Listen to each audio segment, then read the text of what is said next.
And we're back, ladies and gentlemen. Thank you so much for tuning in to another episode of The Feel Good Show. And let me check something out here. Let's see what we got here, right here.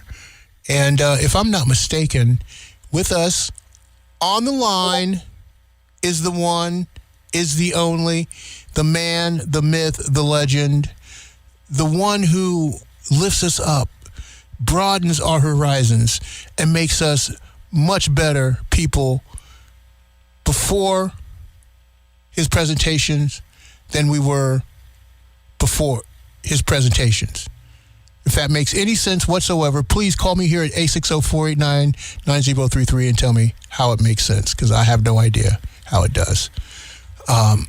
Nonetheless, ladies and gentlemen, without further ado, it's the main man, T-Boz, delivering words of wisdom and moments of meditation. Good morning, sir. Good morning, Mr. Williams. What a wonderful interview. You and Rachel, you guys sound like you should be on Good Morning America. You sound that good. And I don't know if that show is on the air, but it was Mike Farrell. That was the guy's name. Yes. Right, he replaced Trapper John. Yeah. So, see, boys and girls, I listened. Good morning, everyone. I listened to the entire program. It's Thursday Eve. We have a spectacular today. I am so excited about today's show, and we're going to get into all of that. Yeah, George, have him come in.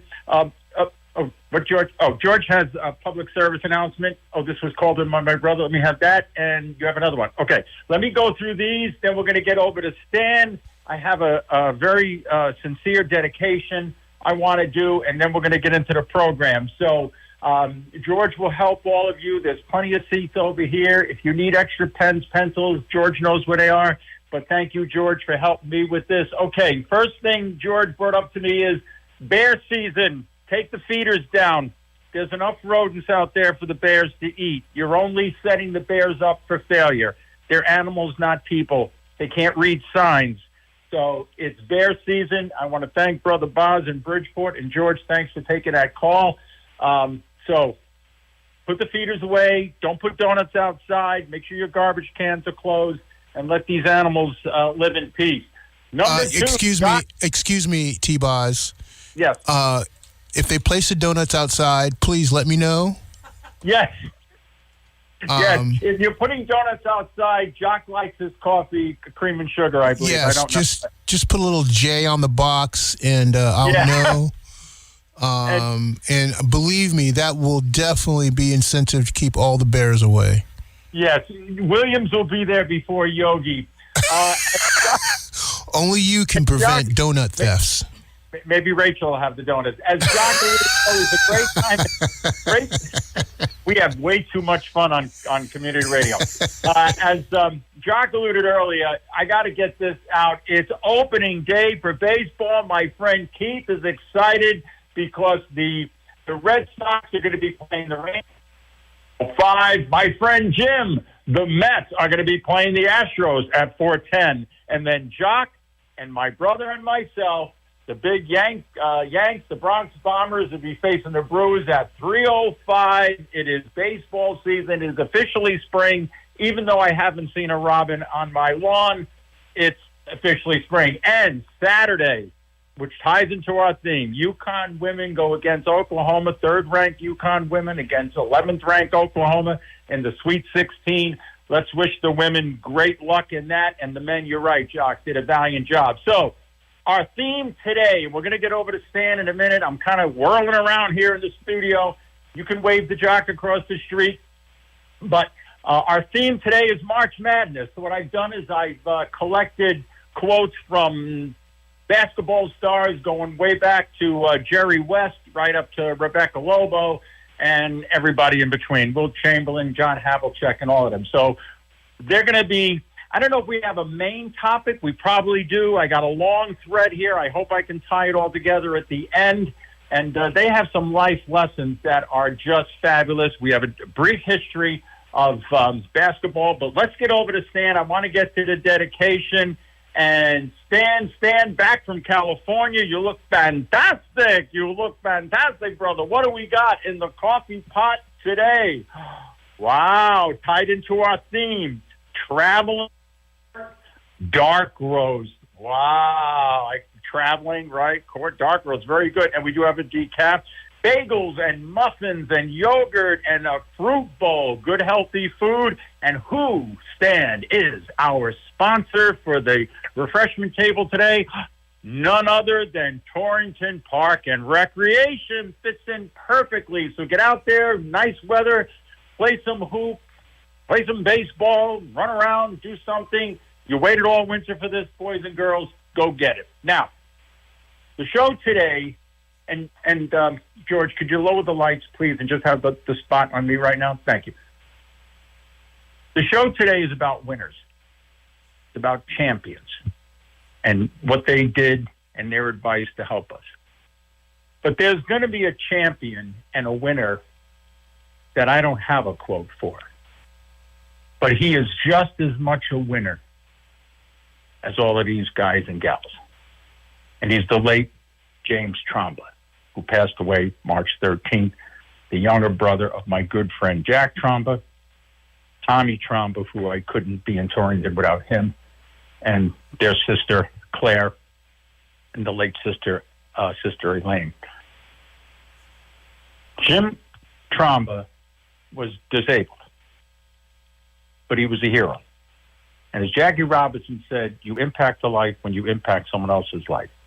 And Jimmy impacted a lot of people in his smile, in his demeanor, and how he faced adversity due to the help of his parents, Vicky and John Tromba, his parents, who did not enable him. They empowered him. They helped him become the champion he was. He learned how to write beautifully. His mother was not going to let his disability overtake him. They used that as a springboard, so he became the man that he was. He even worked at the Torrington Company. He was excited about his first check. He was a great card player, great at bingo, and just a wonderful, wonderful person. Lived by the help of his brother and his sister and his other brother, but lived pretty much on his own with AIDS, and then became wheelchair bound, but never complained, never moaned, just was happy for the day he had in front of him. My friends, that's a champion. And his mother Vicky, did not let his disability overtake him. She encouraged him, and she pushed him a little bit. And the Trombas, Mr. and Mrs. Tromba, were instrumental in starting Lark here in Torrington. Now, I'm going to say something. It's going to sound a little political, but it's my program. I'm going to say it. I'm going to say you, because I don't do it. A lot of you are posting stuff. If you believe like the Trombas did in their son, then instead of posting, do something. Vicky and John Tromba, they were the they that we're waiting for. They weren't they telling we're a they to do something. They were instrumental in creating an organization that today still helps disabled people. So if you believe in something like the Trombas did, if you believe in your son the way they believed in Jimmy, then instead of posting, roll up your sleeves and do something. Do something. And Jimmy Tromba lived a wonderful life because of the examples set by his parents and the love of his family. And what a wonderful, wonderful person. We're going to dedicate the show to him today. My condolences to my good Goombas there, Jack and Tommy, and then their sister, Claire, who brings me a lot of bags for the rabbit manure, by the way. But a wonderful family and a family of doers, not complainers. They don't point the finger. They do it. And Jimmy was a great, great part of their life and a great part of our lives. And the impact he has will be felt for years and years and years to come. You don't have to be a big basketball star, boys and girls, to make an impact on the world. You just have to be you. So, to the family, our condolences. Now, brief history of basketball. Started in 1891, okay? Would you believe that? All the way back then. 1891, and a guy by the name of James Naismith, and he said, gee, you know, my rugby players are playing rugby in the fall. They're playing baseball in the spring. They got nothing to do in the winter, okay? What am I going to do? He took 2 peach baskets, cut the bottom out of them, nails him up on the balcony in the YMCA up in, guess where? Springfield, Massachusetts.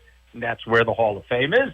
And I encourage all of you to go up there and take a peek at that. So he nailed the baskets on either end of this room, gave the guys a soccer ball, and said, here, throw it in the basket. And basketball was born. In 1892, a Swede named Sender Bermanson, if it's S-O-N, it's Swedish. If it's S-E-N, it's English.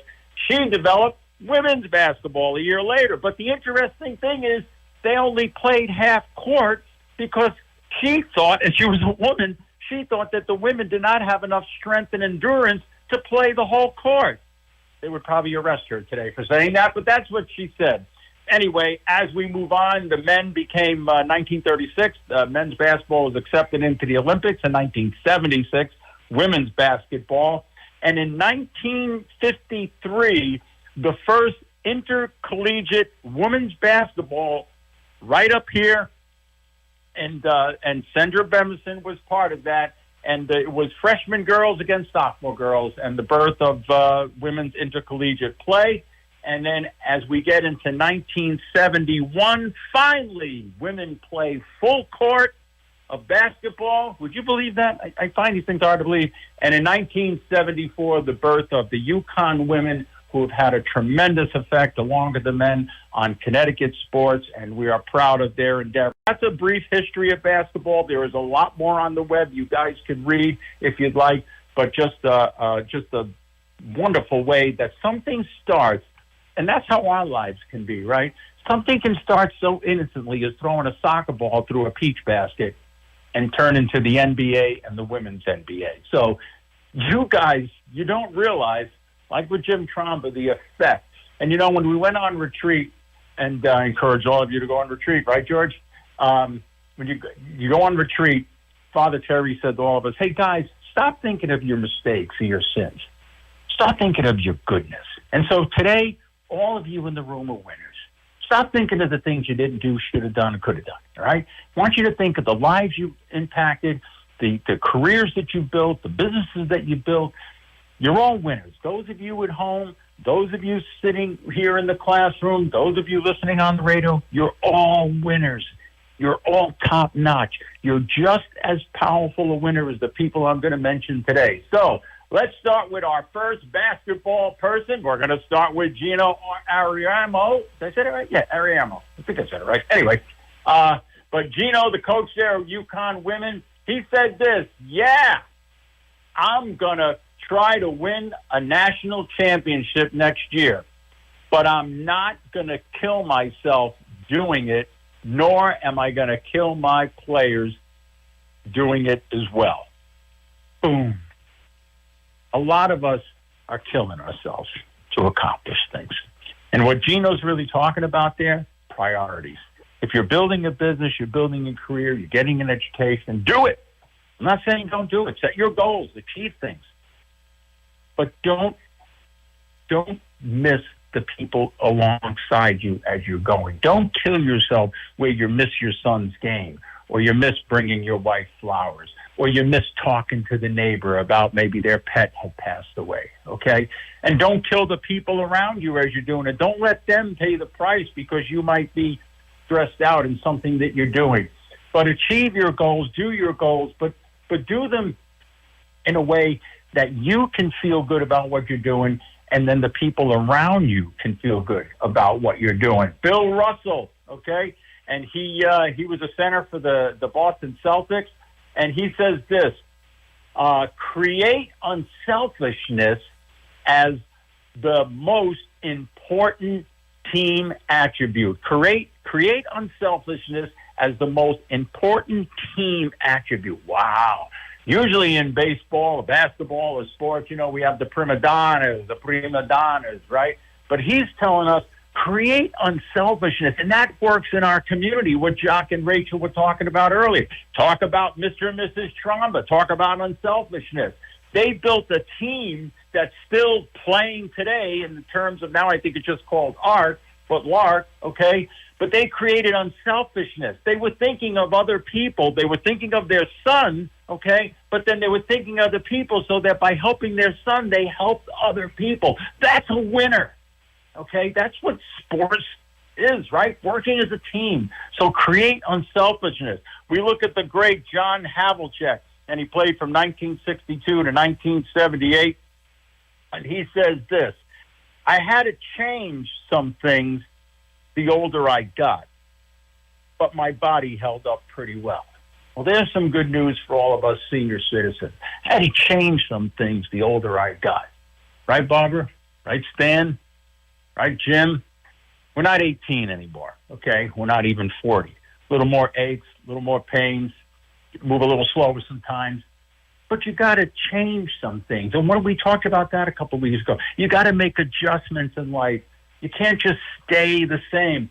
You know, Jock talked about how I stretch people. They say a rubber band, life is like a rubber band. When you stretch it, it never comes back to the same size. So as we stretch and grow and do new things, or as John Havlicek says, adjust some things that he got older so he could still stay in the game. All of you here can stay in the game, but you got to change some things a little bit, okay? And you got to be like that rubber band. You stretch, but you never come back to the same size because you're better than you were when you started. So John Havlicek gives us some great advice as senior citizens as we age. And the theme of this is all going to be tied in the takeaway. Trust me, boys and girls. And hopefully it comes out the way I think it does. But as we move along, Shaquille O'Neal, all right, he played with the Orlando Magic and the Lakers, says excellence is not a singular act, but a habit. You are what you do repeatedly day after day. A lot of us are stuck.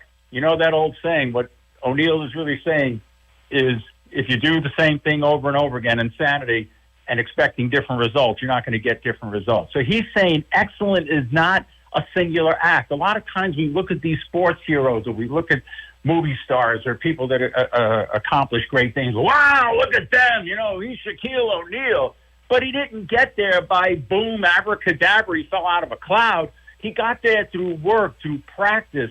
And all of you here, I know a lot of your stories. A lot of you are successful like him because you've developed the habit of doing things over and over again and getting the results that you wanted. So excellence is not something singular. It comes from habitual work, whether it's study, whether it's building your business. I got some good advice from my friend Jim about one of my businesses. And so you pour yourself in, you give yourself that time, and you grow to be the person that you can be. Charles Barkley, all right, he played for the Philadelphia 76ers and Houston Rockets, and he says the only difference between a good shot and a bad shot is if it goes in or not. The only difference between a good shot and a bad shot if it goes in the basket or not. What is he saying? Take a shot. Some of us are, and even though a lot of you are seniors, I know, some of you are so afraid, so frigid to throw the ball, it's not going to go in anyway. So what he's saying is the only difference, there is no good or bad shot, it's just if it goes in. So what is he saying? Throw the ball. So if you're thinking about doing something new, if you're thinking about dating someone else, if you're thinking about selling your house, if you're like Lady Diana, right? If you're thinking about thinking, then take the shot. Do it with discernment, right? But take the shot. Otherwise, the ball's just sitting in your arms. So it's great advice for us in everyday living. It's 11:32, Jacques. Why don't we take a timeout and hit the sponsors? And we thank you, T-Boz, for your weekly segment, Words of Wisdom, Moments of Meditation. And we want to extend an even heartier thank you to our sponsors who allow us to bring you quality community radio programming each and every week, 24 hours a day, 7 days a week, 365 days a year, celebrating over 25 years of service to the Torrington community and beyond. And we want to remind each and every one of you, if you would like to make an appearance on our local and live edition of the Feel Good Show, please feel free to do so. If you're an artist, venue, business or person of interest, and you want to let the let the community know what you're doing, what you're up to, and what you're all about, then indeed Thursdays is your day right here at your local community radio station, WAPJ. So with that being said, we'll return the floor back over to T-Boz for more words of wisdom and moments of meditation. Thank you, Mr. Referee. Wilt Chamberlain played from 1959 to 1973. Listen to these stats. 4-time MVP, 1960, 66, 67, and 68. You know, when I did this research, I'm not a sports person, but I'm really in awe of these people's accomplishments. But you know what else I'm in awe of? Your accomplishments. You right there, ma'am. You, sir. You right there. You in the back. Big Dave. Right? Anybody ever asked you to play basketball? All the time. You never did. Figures. Okay? We all are MVPs. We all have 4-time MVPs. It may not be stats that you can read in the daily news, but we're all most valuable players because we're all children of God. And God gave us unique talents and unique gifts that we can go out and build the world. Just like Jimmy Tromba. He didn't play basketball. He didn't start a business. But he was the most valuable player. Why? Because he always had a beautiful smile on his face. He accepted his life and went forward. Wilt Chamberlain says this: they say nobody's perfect. Then they say practice makes perfect. And I put this in because don't we go through life, right, a little mashugana? We're perplexed because we don't know. Practice makes perfect. Nobody's perfect. Practice makes perfect. You know what Wilt Chamberlain's really talking about? Prayer will get you through that discernment. Prayer. That will get you through the discernment. Okay? Like Father Terry said, focus on your goodness. So as you're wondering if you're not doing something perfect or you're practicing too much and that makes perfect and all of that, pray. Whatever your prayer source is, mine is the one true God, but I know there are people listening and in this room that have different conduits of faith and different ways of believing in their energy source. That's fine. Be the best at that. But prayer will help you with the question that Wilt Chamberlain had, a great player. We look at Michael Jordan, and played with the Chicago Bulls from 84 to 1998. He says, talent wins games, but teamwork and intelligence wins championships. Bing, bang, boom. You want to be a champ? Then work on something together. Teamwork. Not all about you, right? They say there's no I in team. You want to be a champion? Use your intelligence. Use your discernment. Look at things that you're about to do in your life, whether you're 75, 25, 85, and look at those things with intelligence. Ask questions, okay? And get people around you. I'm going to talk a little bit about a decision my brother made, but before he made that decision, he brought the best of his business associates around him and had like a think tank session before he and my sister-in-law made a major real estate decision. So if you want to be a champion, right, then work as a team, go to people who you respect, and use your intelligence, and you just won't win a game. You'll win a championship. Dwayne Wade says, my belief, okay, he played with the Cavaliers, he said, my belief is stronger than your doubt. Boom. What did we learn? The prayer of St. Francis, where there is doubt, let me sow faith. Not only the doubt of yourself, but there are people in your lives that you know that doubt their own ability. You see it, they don't. So your faith in them is bigger than their doubt. Your belief, not only in yourself, but in them. And so you can impact people's lives. You can make people's lives better by the strength of your belief. Your belief is stronger than their doubt. And we're going to hear a very interesting quote right after that, which you're all going to find very interesting. So he's right. Not only do we have to get over our own doubt of our own ability to do things, a lot of times we don't take that shot, right? Because we're afraid. We doubt our ability. But we're here to tell you with all of these players that you have ability. You have strength. You have talents and gifts that you can use through your belief and the belief in other people. Diana Taurasi, okay, she played with the Phoenix Mercury, and she was UConn women back in 2004. You all know that, 2004. And she says, and this is very interesting. Put your pens down. She says, I go to sleep every single night thinking I'm not good enough. Wow. I have a fear, and I don't like it. Boom. We all feel like that, don't we? And you're going to hear from a teammate of hers a very different approach.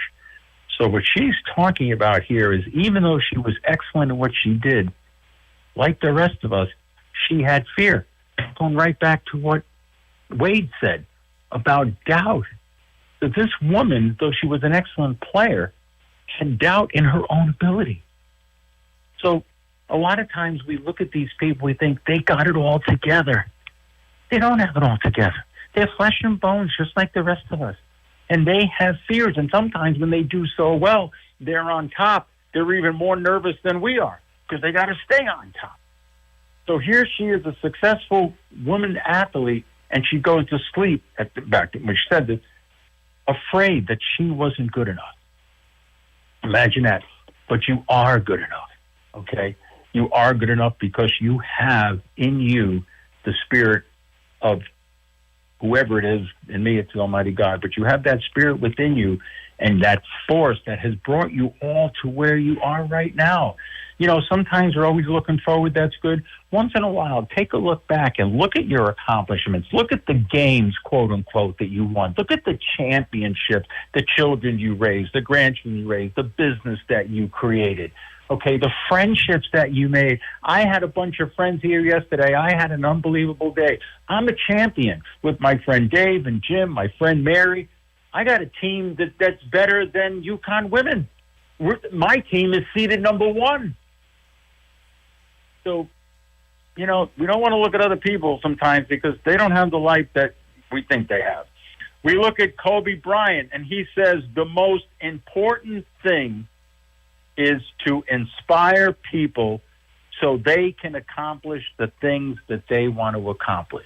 Not the things that you want them to accomplish, but that they want to accomplish. So if someone in your life is trying to do something, support their efforts, encourage them. Don't put your horse in front of their wagon. Help get behind the wagon and help push it. Because they might have fear, as Taurasi says, right? And then you might be the person to say, I have more faith in you than doubt. Okay? It's interesting how that quote tied right into last week's prayer. And speaking of the prayer of St. Francis, my friend Catherine in Florida wanted to hear the entire prayer. She loved the show last week, but she said the commentary, I will do it next week. Right, George? Make a note of that. I will do it next week for you, Catherine. Just didn't have the time today. So, Kobe Bryant. We look at Gino again. Now, this is interesting. He says, with the absence of pressure, it's almost impossible to do great things. Boom. The absence of pressure enabled to do great things. I'll use my brother and my friend Jim for a very quick minute. My brother and his wife had to make a major real estate decision, 5-6 years ago, okay? And there was a lot of pressure there because this piece of real estate was the key piece of real estate and what they're developing down there. And there was a lot of pressure. And like I said earlier, he went to his team of business guys. They talked it over, rehashed it, okay, some prayer. They rolled the dice, okay? They had to do some things personally. They had to roll the dice to make this work with the advice of friends. There was a lot of pressure. I remember that time. It worked out to be one of the best business decisions he ever made. My friend Jim, he was with a lawn company many years ago, helped build that company with the owner. The son came into running the business. He and Jim had a lot of disagreements. There was a lot of pressure there. Jim was under a lot of stress. What did he do? Picked himself up, started his own company. He did very well. He's one of the most beloved lawn people over here in the northwest corner, and a lot of pressure. But through that pressure, it got him to see an opportunity, and he went with it. So with pressure, sometimes the pressure gets us out of a relationship. May not always be business, but it be a relationship. Okay, there's the pressure sometimes is what we need to push us in order for us to reach down. Right? What did Belva Lockwood say last year? And I said her thing: the spirit is bent, but it's not broken. You people here are not broken. You might be a little bent, but you're not broken because you're here. Like Father Terry said, look at your goodness, not at your sin or not at your mistakes. And don't worry, with a little bit of pressure, something good will come out of it. Something would come out of it. Phil Jackson, okay, he played from 1967 to 1980, New York Nets, New Jersey Nets. He says the strength of the team is each individual. The strength of each individual is the team. Boom. You can't have one without the other. If your marriage is going through a tough time, that's a team. Though there's two people in it, it's a team. The strength of that team is the two of you. The strength of the two of you is that team. If you're a family, right? Talked about my friend Dave. What a family he has. His son Rusty, his daughter, his son Mike, Heather, his daughter. They're a team. But each individual has their gifts, but they're part of that family. That's a team. You can't have one without the other. So great advice from Phil Jackson. It's like, what came first, the chicken or the egg? So the individual is the best asset for the team and the team for the individual. This gentleman says this: I've missed more than 9,000 shots. I lost almost 300 games. 26 times they called on me to shoot the game-winning ball, and I missed. I failed more than I succeeded.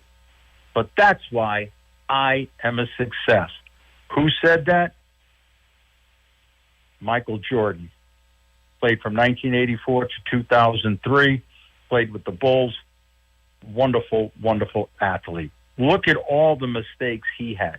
Look at all the things he couldn't do. 9,000 shots. 300 games and 26 game-winning balls. But he became one of the best. Why? Because we go right back over here. The only shot, Charles Barkley, is the one you don't take. Right? Like my friend Father Dave said, I said this many times on the show, if you don't ask, the answer is always no. So you got to do something. And look at Michael Jordan. If some of us had some of these failures, we would have given up a long time ago. But he kept coming back, kept coming back. Bird played, he was an MVP, and he played in 84, 85, and 86. He played from 79 to 82 for the Celtics.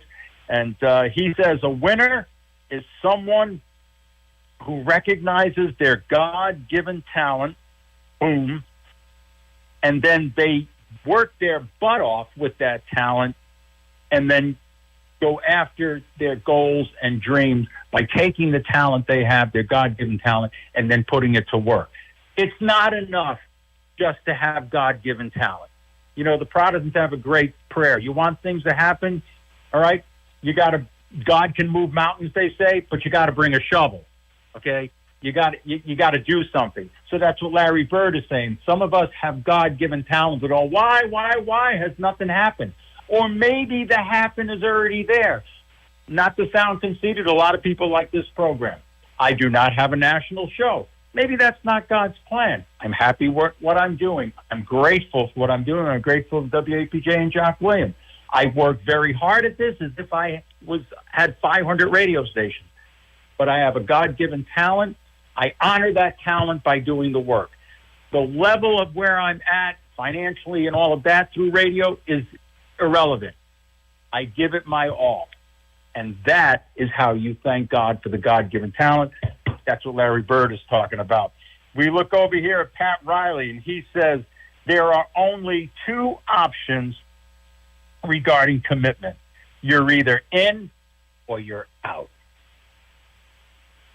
Jock Williams and this Rachel earlier was committed to this radio station. I'm committed to doing words of wisdom. The Trombers were committed to Lark. They were in. Jock is in. I'm in. There is no out. We talked about commitment last year. You're either in or you're out. There is no, well, I think I'm kind of, about this, and I feel so about this cause. You're either in or out, like I said earlier. Find something you love. Find something you're passionate about, and instead of posting it, get on the court like these people did. Get that ball, throw that ball, run, do a layup shot, whatever you got to do, but get into it. Get committed. And that's what makes MVPs. That's what makes championship teams. That's what makes championship teams. John Wooden, this guy was the coach. He was born in 1902. Anyway, and he had 10 championship teams in 12 seasons. He had 7 in a row. And he says, ability can get you to the top, but character will keep you there. Boom, boom, boom. Character. Do we really today focus on character? Or do we focus on other things? Do we look at character? Jimmy Tromba was at the top because he had character. Okay? Character kept him there. Talent will get you there, but character keeps you there. And that's something we need to teach our young people today. And instead of worrying about the young people all over the world, start with your grandchildren and your own children, right? Generosity begins at home. But character is a key force in any kind of physical teamwork kind of thing, but also in life. Character matters, okay? It really does. We look at Julius Erving. And he says, being a professional is doing the things you love to do, even on the days you don't feel like it. He echoes Jerry West, who played college basketball in '59 and then went on into the 60s to play professional basketball. And he says, you can't get much done. He says, you can't get much done in life if you don't work on the days that you feel good. All right, so they're both saying the same thing. If you're just going to work on the days that you feel good, you're not going to get much done. A professional, and everyone here is a professional. You don't have to be a doctor, lawyer, okay? You don't have to be that. You're a professional. I don't care if you work at the dollar store. You're a professional. But the way to be a professional is doing the things on days you don't feel like doing it. All right? So when you accept or when you embrace a cause, okay, or a relationship, you got to be in, like they said, commitment. You're either in or out. But you got to work on the days that you don't feel like it. There's sometimes, I'm going to be honest, I'm going to wave my hand. I'm the poster boy. There's some weeks I don't feel like doing this show, even though I'm committed. But I love the show, so then I work through the days that I may not feel like I want to do it. Okay? So in life, even though some of us are older here, there's things that you want to do. Push yourself a little bit and work on it. If you're a professional, work on the days that you don't feel like it. Carmelo Anthony has a great quote. Then we're going to get to the takeaway, going to tie this whole thing together. Every morning you have two choices.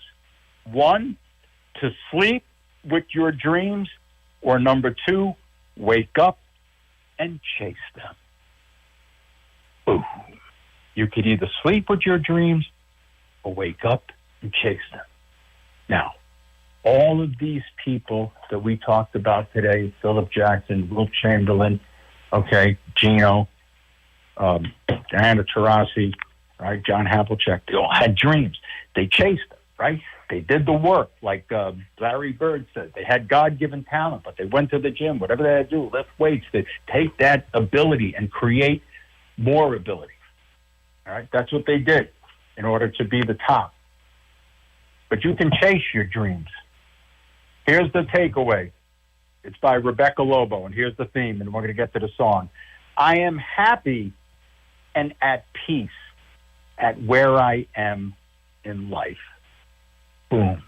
Today's message is, are you happy and at peace where you are in life.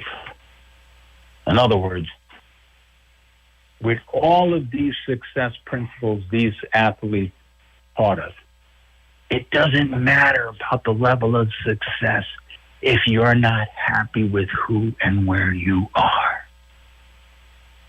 It doesn't matter.